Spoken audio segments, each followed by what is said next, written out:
자, 이제 특징주로 넘어와 보도록 하겠습니다. 자, 오늘의 특징주 첫 번째는 마이크론 테크입니다. 요 기업 오늘 4% 상승하면서 52주 신고가 기록을 했습니다.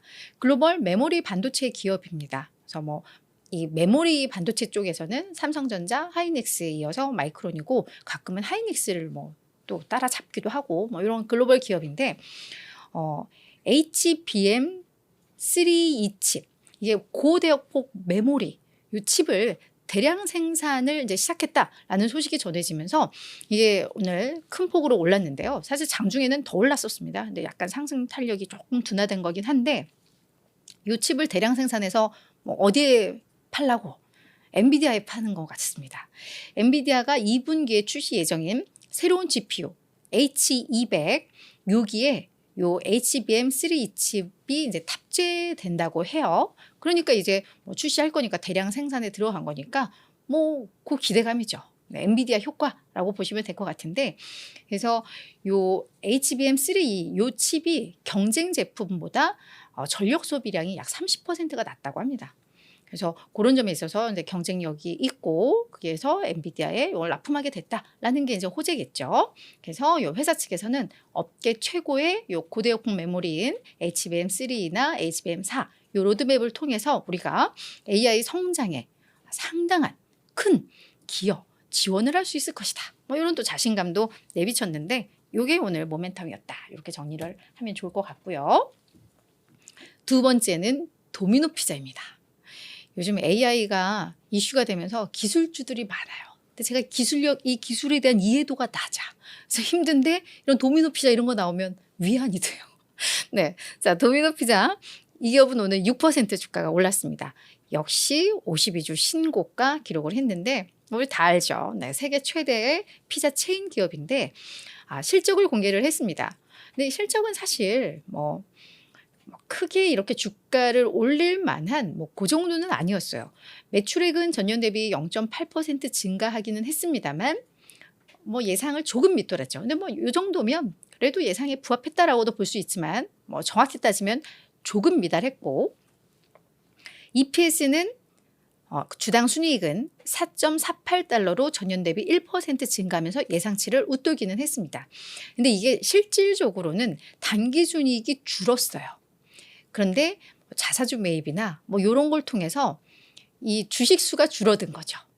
그래서 단기 순이익을 주식수로 나눈 게 주당 순이익 EPS인데, 이 주식수가 줄어드니까 이게 높아지는 약간의 그런 착시 효과가 있기는 했습니다만, 그래서 그냥 비슷한 수준, 약간 감소한 수준 이 정도예요. 그렇기 때문에 사실 실적 모멘텀이 강했던 건 아닌데, 시장에서 주목했던 건 우리 예전에 도미노 피자를 한번 다뤘던 적이 있어요. 그래서 이런 리워드 프로그램, 보상 프로그램을 개편하는 거였죠. 그래서 예전에 예컨대 10판을 시켜서 먹어야지 중사이즈 피자 한 판 무료 이거였다면, 이걸 약간 세분화했죠. 3판 시키면은 하나 줄 수 있고 5판 시키면 이걸 이제 선택할 수 있는, 그래서 보상 프로그램을 개편을 했는데 요 마케팅 효과가 먹혔다. 활성 회원수가 요 4분기 동안만 300만 명, 약 10%가 증가했다라고 이제 발표를 한 겁니다. 그래서 총 활성 회원수가 이제 3,300명으로 늘어난 이런 효과가 있었고, 여기에 이제 주주 환원책을 좀 세게 발표를 했어요. 분기 배당금이 원래 주당 1.21달러였는데 요거를 1.51달러로 25%나 인상을 했습니다.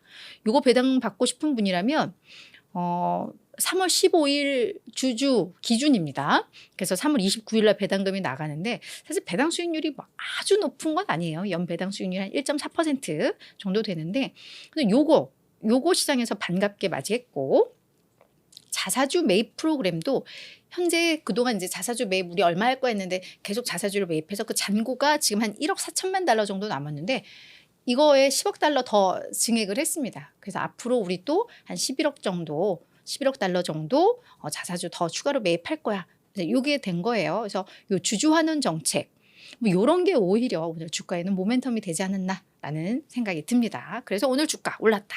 이렇게 정리가 될 수 있을 것 같고요. 그다음 마지막 종목은 버크셔 해서웨이입니다. 이 기업은 일단 오늘 주가 요거 이제 B로 B 클래스로 갖고 왔는데 A 클래스는 주가가 한 7억이 넘죠. 그래서 우리 대중적으로 살 수 있는 건 요 B이기 때문에 B를 중심으로 말씀을 드리는데 뭐 요게 뭐 이 등락률이나 이거는 비슷하게 가기 때문에 뭐 큰 무리는 없을 거예요. 그래서 요 버크셔 해서웨이 B 클래스 요게 한 2% 정도 주가가 내렸습니다만 장 초반에는 많이 올랐었어요. 그래서 역시 52주 신고가 찍었었는데 줄줄이 밀렸습니다.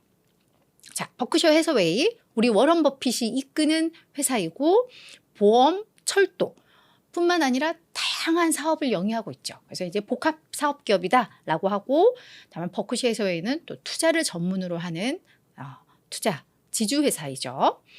토요일 날 실적 공개를 했습니다. 버크셔 해서웨이는 늘 토요일 날 실적 공개해요. 그냥 갑자기 실적 발표 평일에 해서 제대로 된 분석 없이 투자자들 이렇게 하지 말고 우리가 주말에 실적 공개할 테니까 충분히 들여다보고 뭐 전문가들 애널리스트도 충분히 분석하고 차분하게 대응해라고 하면서 이제 토요일 날 실적을 공개를 하는데 자, 4분기 영업이익 84억 8천만 달러, 약 85억 달러 기록하면서 전년 대비 29% 늘었습니다. 다른 기업들은 우리 주로 EPS 주로 설명을 하는데 버크셔 해서웨이는 영업이익을 주로 이야기를 하죠. 왜? 우리 워런 버핏이 야 우리 거 순이익 보지 말고 영업이익 봐 라고 늘 강조하시죠.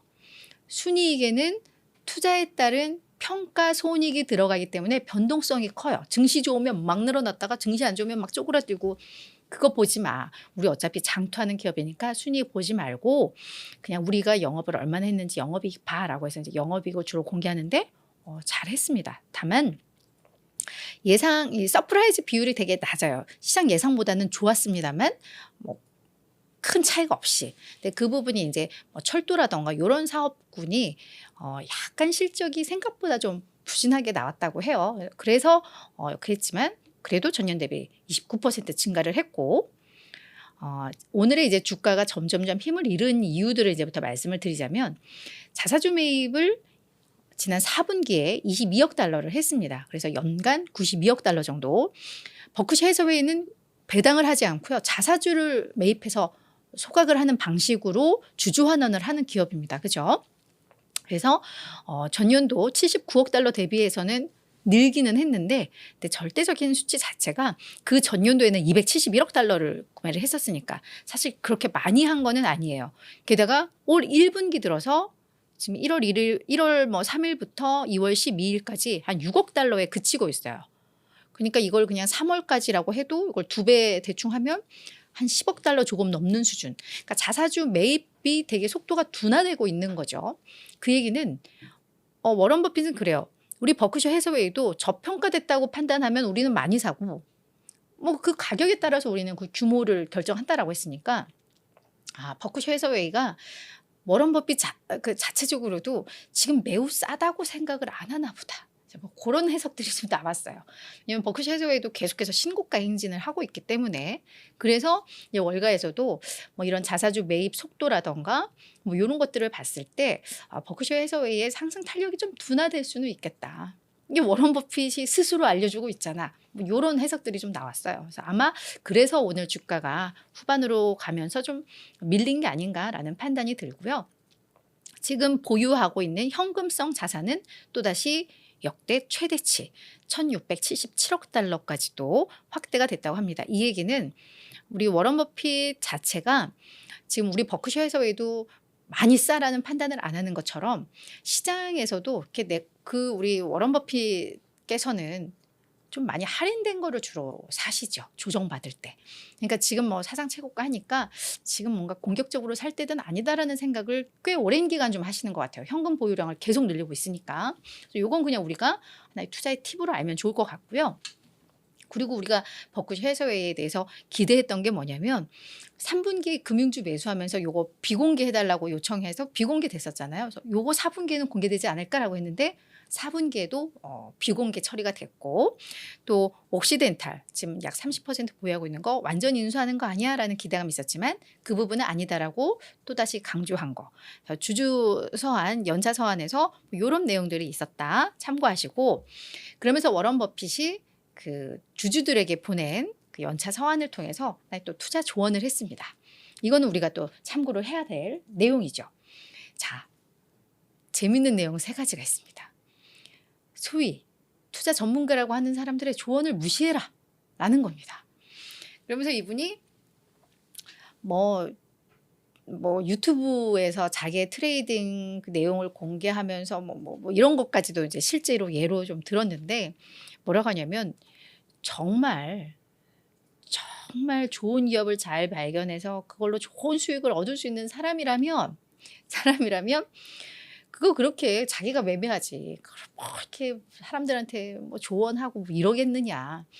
그 얘기는 금을 찾았어. 금이 어디에 있는지 표시된 지도를 이웃들한테 이렇게 전해주는 건데 상식적이야? 라는 거죠.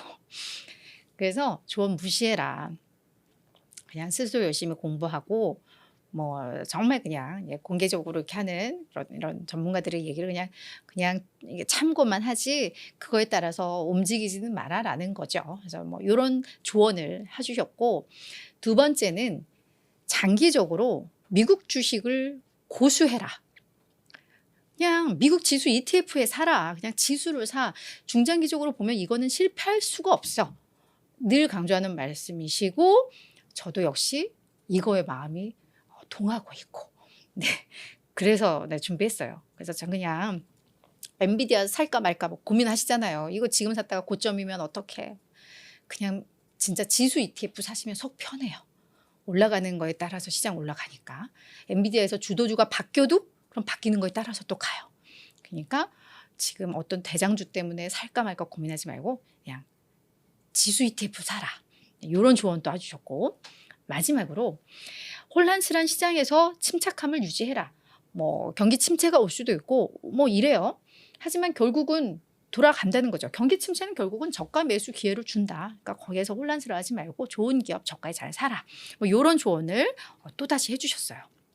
사실 요거는 앞에서 이슈로 뺄까 하다가 특징주에 넣어서 다 정리를 해드리면서 좀 시간이 길어지긴 했는데 요거 우리 워런 버핏의 조언은 들을만 한 것 같아요.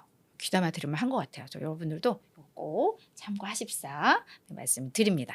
이웃TV 구독을 하시면 흥미롭고 재미있는 미국 종목 정보를 빠르게 받아보실 수 있습니다. 미국 주식이든 국내 주식이든 변동엔 이유가 있습니다.